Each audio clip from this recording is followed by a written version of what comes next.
What's up, World Wide Web? E-Daddy, your angry toy guy. And today we're going to go a little bit off kilter a little bit. Now, usually I go through and I'll do my reviews on anything Motu related live. However, I wanted to try something a little bit different for next couple weeks, so I will appreciate any and all feedback y'all have got. Now, today's discussion is going to be about something that I put a poll out on both the Angry Toy Guy page and another group that I'm very active in, the Motu Man Cave, to get a vote on what everybody would like to see me review next. And the winning selection actually was, believe it or not, the Battle Ram. So, see here, we've got the vintage version here. And then we got the big boy, the classics version here.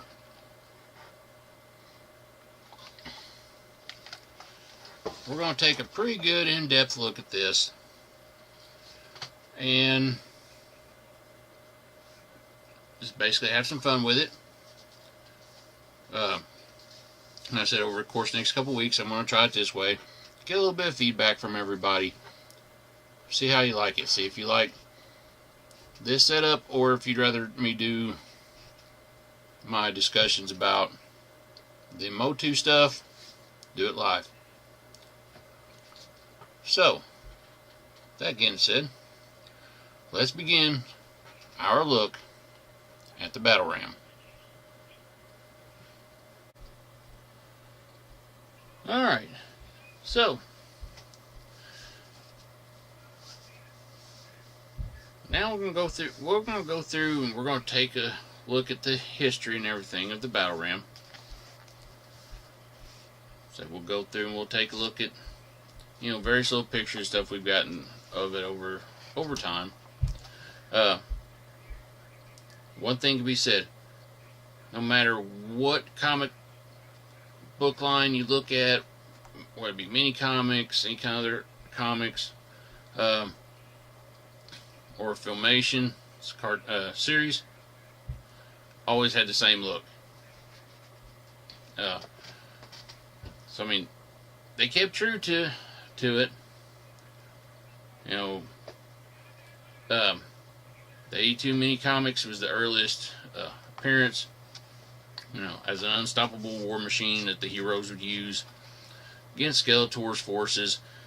Had the big, thick, heavy wheels so it could get over Eternia's rocky terrains.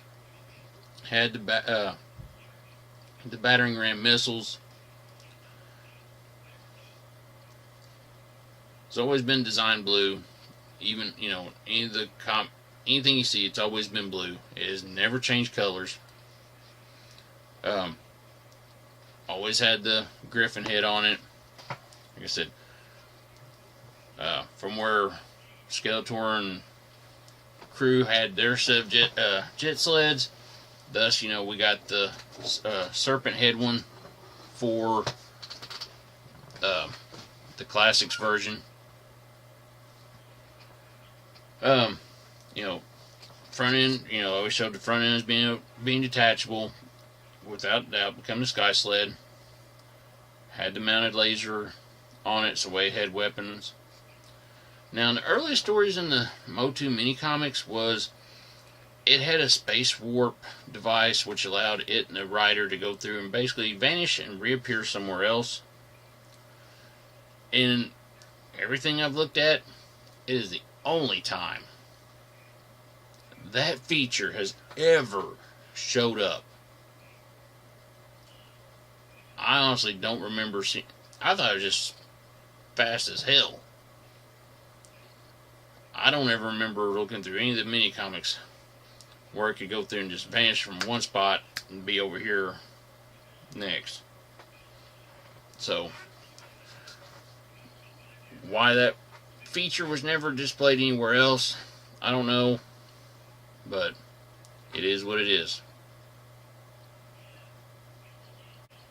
Now, in the Filmation series, it stayed faithful to its mini comics and toy counterparts, as is designed to be, a large land vehicle that could separate, into the Sky Sled, and the other section. The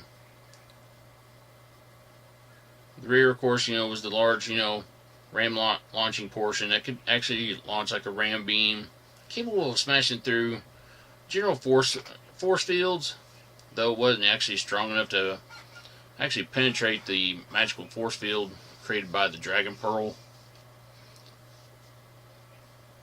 But it still, had where, it still had the jet sled, which would basically, which according to this, would detach from the rear end of it, which didn't make any sense since you always saw it on the front, and take flight. This is stuff that I'm reading as I'm researching this. I'm like, really, guys? You couldn't really pay attention to the comics and the way it's even shown in the comics, and it detached from the front end? I don't remember seeing Man-at-Arms and them driving it backwards. Alright, so in the 83 Golden Motu books and the 83 Ladybird books, continued its signature separating capability with the familiar launcher end and the Sky Sled. Like everything else, while the front end became the Sky Sled, rear end became basically a stationary catapult. Still able to go through and fire off the battering ram missiles at the enemies. The 84 UK World Motu Annuals credited Man-at-Arms, for building the battle ram, which is the first time, anybody actually credited Man-at-Arms for creating the thing. So I mean, it's still a cool little piece right there, without a doubt. Alright, so in the 84 German Interpart Condor Motu comics, left everything with the battle ram mainly unchanged. Even though the Sky Sled glider was basically equipped with a force field that enabled the pilot to fly into space. Whoa, where did that one come from? First in the original mini comics, we had it with a space warp device. Now this one's got a force field on it that allows it and its operator to go through and go up into space. I need to get those German books. Rear section continued to function. It's basically a mobile, I guess at this point it became drivable, as a mobile battering ram and rocket launcher. Now He-Man did like to use it, but it was mainly the go-to vehicle for Man-at-Arms.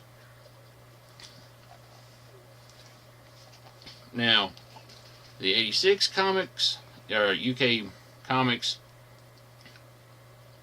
they used the battle ram to go through and smash through solid walls, while the projectiles, in addition to being a powerful weapon, could also be used to fire grappling hooks and ropes, allowing the warrior, the masters, go through and climb,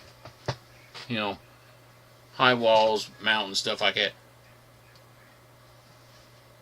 Where did they come up with this whenever they were writing this and illustrating this?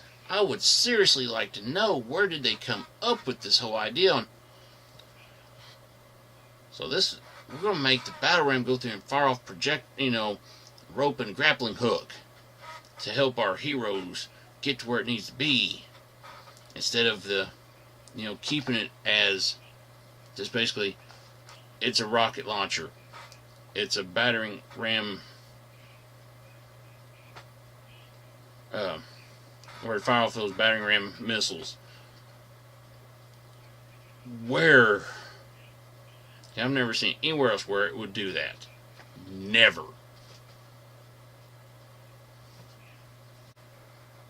Alright, so now we're going to look at the last time we're going to see if any kind of sign of the battle ram, because it would never show up.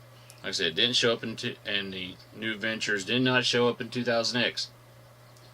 And you wouldn't see it in the 2012 DC Comics in any way. They kept trying true to the story and everything, you know. It could detach to be a Sky Sled. They gave us a separate Sky Sled to go with Sky High. Gave it the piece on the back end, you know, make it a two-person ride. And gave us a version of Man-at-Arms that came with the toy, came with the battle ram. And this is where it becomes really funny, because they go through and give us a figure that was never in, or they give us a figure that was in 2000X with a ride that was never in 2000X. And I'm talking about Man-at-Arms with the man bun, which we'll talk about that at another time, because me and the 2000X Man-at-Arms, that's the one thing I never cared for, was that damn man bun. Some people did. I really didn't.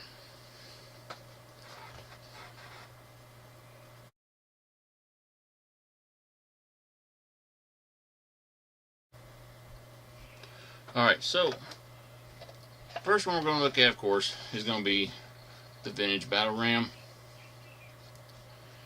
And it was very true to what we seen in the mini comics. Now, you know, we really wouldn't see the battle ram in the Filmation series. Majority of the time, all we saw was this right here. Was always the jet sled. Boy, somebody's been messing with my jet sled. But anyways, you know, you always had room for 2 passengers. One here on the front, which is,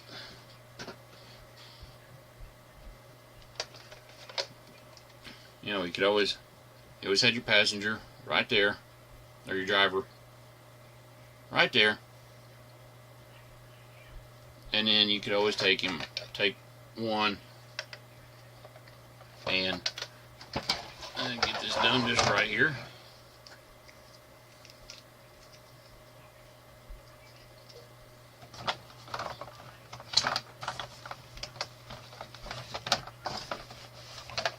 This worked better if I didn't have Man-at-Arms here. Hey, wait a minute, I got this. Come here, Prince Adam. Prince Adam's gonna be my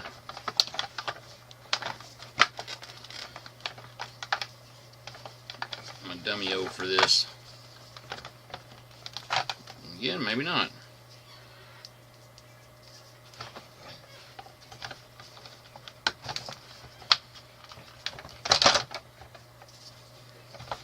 Yeah, I could have remembered.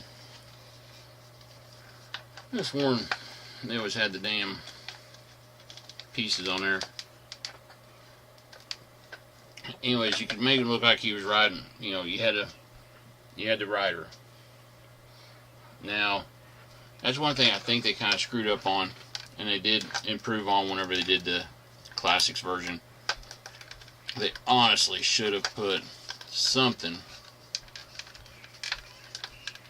right here on the back end for somebody to be standing on and hold on. You know, they did fix that with the Classics one, but with the vintage one, not so much.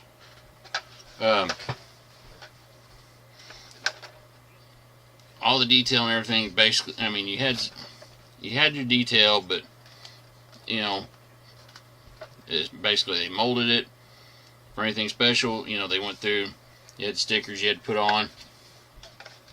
And mine is a little beat up and everything, but the stickers are all pretty well and intact and everything. You had the cool little missile launcher. You just pop them in, and mine won't go back anymore. You know, go back and click into place. You had the little trigger here on the side. You go through, you hit it, and missile goes firing away. Like I said, and you could always go through and leave it kind of mobile to where, you know, you had a hero on there and it was firing off the missiles, and then you had your heroes, which in all honesty you could go through and have them flying around on your jet sled. So I mean, that was pretty cool. Basically you had two toys all in one. Bad part is these little clips right here, really notorious for if you play with them a little bit too much, too long, they eventually pop off. I mean, you always had the sled right there to put any of your heroes on, and Prince Adam will once again be my, you know, I always have them flying around on it. So I mean, right there, that was a cool little deal, cool little setup for them. Like I said, you had two toys in one. You know, a lot of us probably played with this a lot.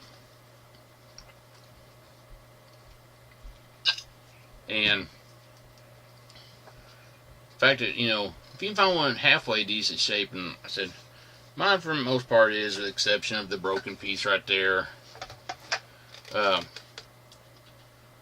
where that's fallen and hit something hard, it's kind of cracked it right there. I mean, for the most part, there ain't really a whole lot there you can break. The missile launcher, yeah, without a doubt, you know, the springs and the clip goes bad after a while. Overall, though, you really couldn't go wrong with the vintage version of the Battle Ram. Like I said, it seriously has held out, or held up very well over the course of the years. So like I said, you can't really go wrong there on the vintage Battle Ram. Like I said, it had some issues, you know, spring going bad for the missile launcher, pieces easily broken, you know, trying to put it all, you know, trying to snap the two back together. Wheels, I have yet to see one that actually had a bad set of wheels on it that would end up getting locked up or falling off or anything. I kind of wish, like what they did with the Classics, and I'll get to that here shortly, that they had given us like a secondary jet sled to hook onto the, mainly the Battle Ram itself, so way you could go through and have one for the heroes and one for the villains. You know, because you had it set up one way for, you know, the classic style with the Griffin on the front. You always knew that as the heroes ride. Classics, they did that. Then you got, of course, you had to get that with Sky High, if I remember right. Get the jet sled with the Sky High. But, you know, Classics, they gave you one with a serpent's head. So, been nice to gotten the two, vintage wise. You know, really wouldn't have taken them a whole lot to go through and package up, you know, just the jet sled itself. you know, changed the molding around on the head. Everything else could have been left the same and gone with it. There were several missed opportunities there on that one, I think, by Mattel. But overall, it was a great toy that we got, that for most part has seriously held up pretty good for something that's, over 35 years old.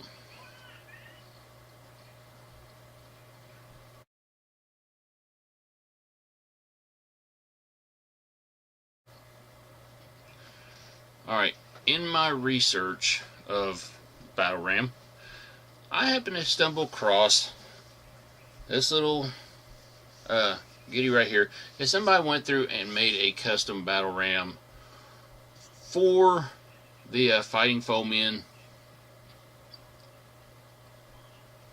And to be honest with you, it was kind of cool looking, to be honest with you. I mean, it looked like, almost in a way like they were going with like an Attack Track type look, like the Filmation Attack Track a little bit. Now the tires I really wasn't a big fan of, without a doubt. But I mean, you still had the detachable front end, but you had a storage area in the back, to put extra people in. So right there, I mean, that was pretty good right there. You had something like that. Like I said, it was a cool little piece right there that I happened to stumble across when going through and looking up like different pictures and stuff like this for this video of something different, to show y'all. I really liked the way it looked. I think they could have done a little bit more with it. Could also been like a prototype attempt at, for like Attack Track. But still, actually not that bad looking for something that they were trying to use for a Battle Ram.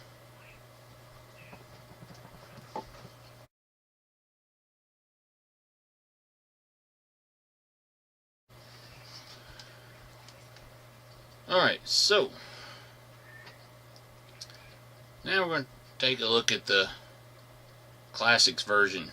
Now, Classics version here, without a doubt, you look at the Classics figures, a lot bigger than the vintage ones, so thus they had to make something that was a heck of a lot bigger than the vintage counterpart. And I remember the first time I got one of these, which this is actually the first one I ever got. And I remember whenever I got it and I put it together, I was like, holy crap. And then I happened to go through and get my vintage one out, and I was like, holy crap. Now you look at this thing, it's like the thing is freaking enormous compared to the vintage one. But you had all the same deals there. You had the missile launcher, which instead of the little piece on the side like the vintage one, you had the little button right here to go through and fire off the missile like so.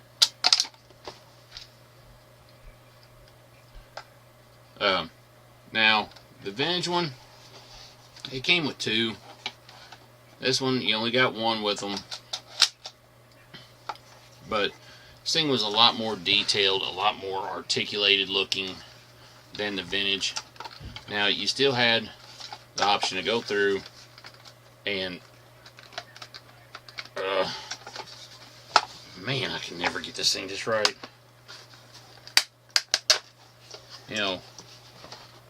Where you'd have the stationary,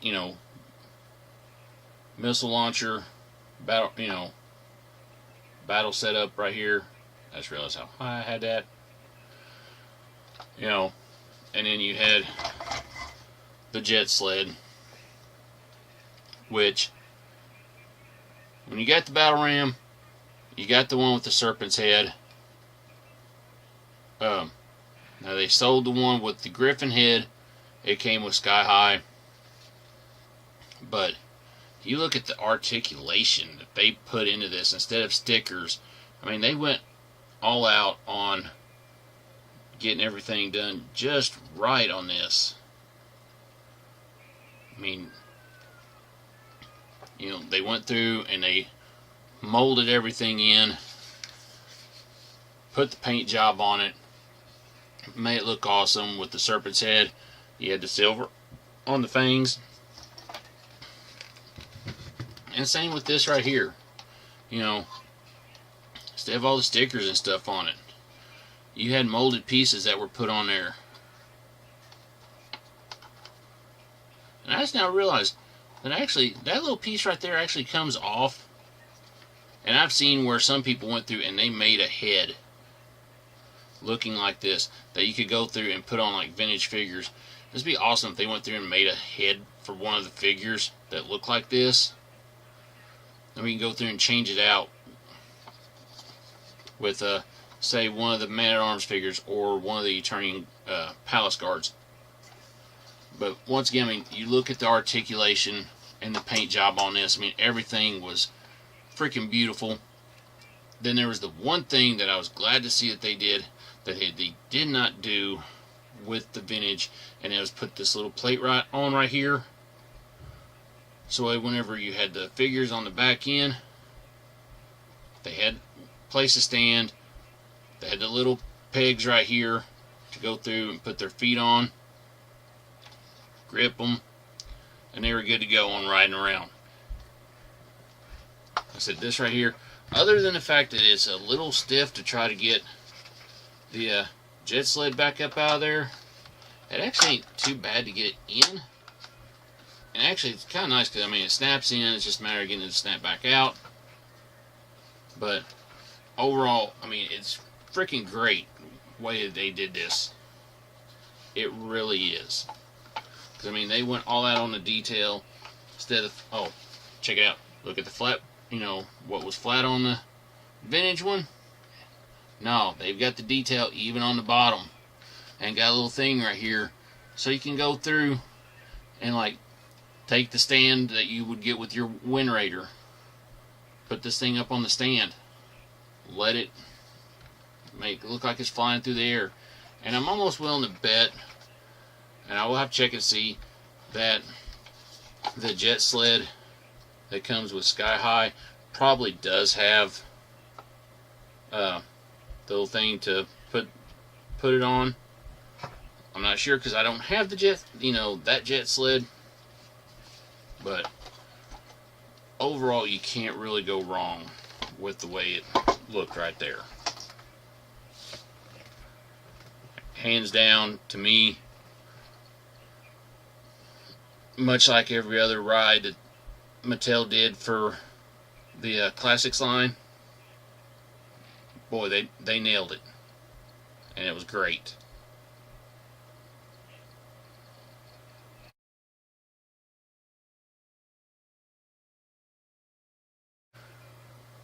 Taking a look at this artwork from earliest conceptions of the Battle Ram toy, really there wasn't much of a difference in what we got. The Battle Ram missiles did look a little bit different, but everything else was still there. Honestly, it seriously looks like it was a one-person ride that was, you know, supposed to detach and turn around and basically be a where I guess, you know, once you detach, maybe they had controls to be able to set off the rockets off of it. I don't know, but I mean, still, at least they kept pretty tried and true to that design.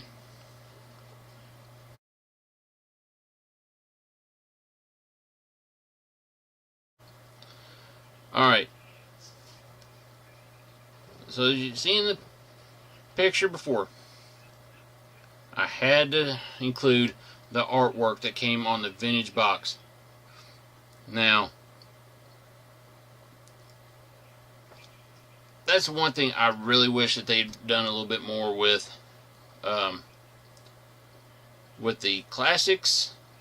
You know, not only the rides, but the vehicles too, is gotten some artwork done for the packaging. But you look at the artwork on this, I mean, it is absolutely beautiful on how they did it. Like I said, that was one of those boxes that you wanted to keep. I really wish I'd kept mine. I can't say that now because I don't have it anymore. I haven't had it since I was a kid.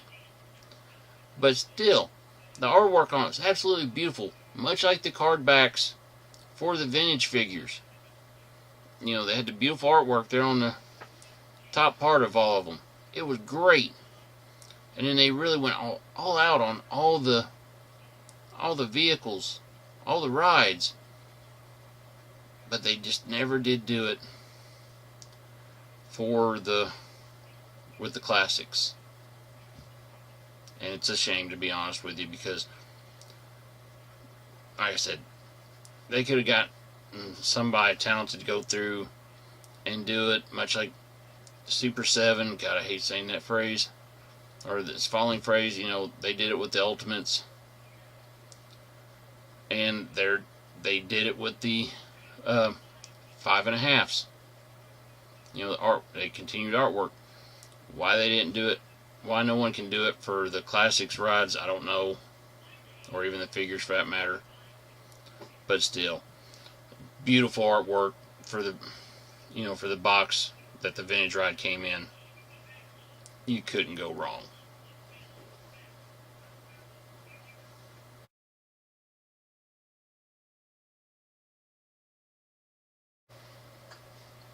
Alright, I know I said that I was going to just put the picture of the packaging for the Classics Battle Ram on there. I wasn't going to say much, but when you look at this, I mean, it wasn't no different than the packaging that the figures come in. And it was a disappointment because they could have done something with, you know, give us some serious artwork on this.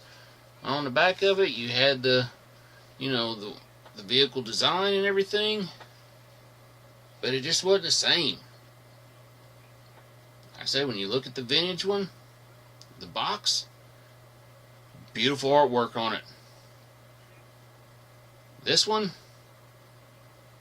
it was just like getting one of the figures, and that was a little bit of a disappointment on that one.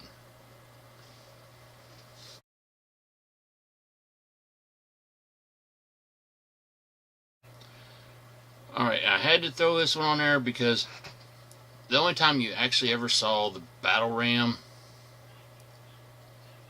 on much of anything, whether it be any of the mini comics or anything, but this one color book, I mean, it depicted it very well. You know, it's up in the air, it's basically the whole thing's jumping over something, He-Man's on it. I love the way this looked. I really did. And I still do this day. I would love to find this comic book to have in my collection. Because, I mean, me honestly, Battle Ram's one of my favorite rides of them all. And don't get me wrong, you know, I've got just about all the rides, you know, that they came out vintage wise, and Battle Ram was always my go-to. If I was a kid today and was getting these classics, it would still be my go-to even today. So I just had to throw that one on there because, like I said, I love the artwork for that comic book right there, for that cover. Beautifully, beautifully done. Alright, so that is my complete review of the Battle Ram and everything we've gotten with it over the years. Be honest with you, I mean, the vintage toy still, without doubt, holds up as probably one of the best rides that they ever come up with, whether it be vintage or it was classics. They kept true to the design, no matter what comic line you went. In Filmation, it was awesome. An awesome go-to toy. Perfect ride for the Masters. And if you got the alternate, the 2 alternate Sky Sleds, you got an extra battle ram. Hey, you can go through and connect. Put the Griffin head on, put Snake head on. You've got battle rams for both sides. Awesome. All in all, vintage wise,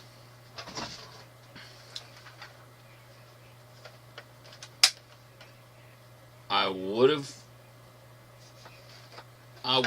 probably went with 3 out of 5, only due to the fact that they could have,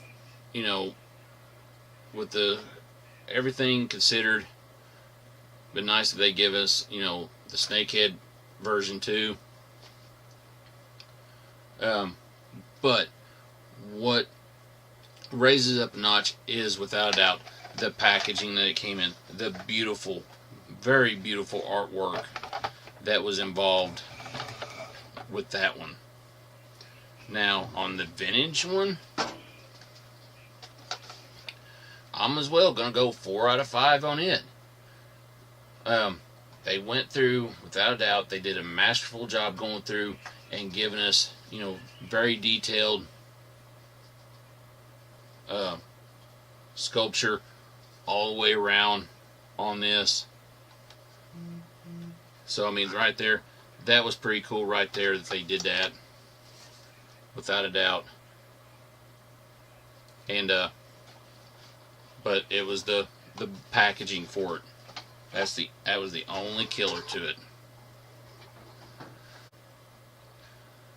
Alright, like I said, there it is. My review on the Battle Ram.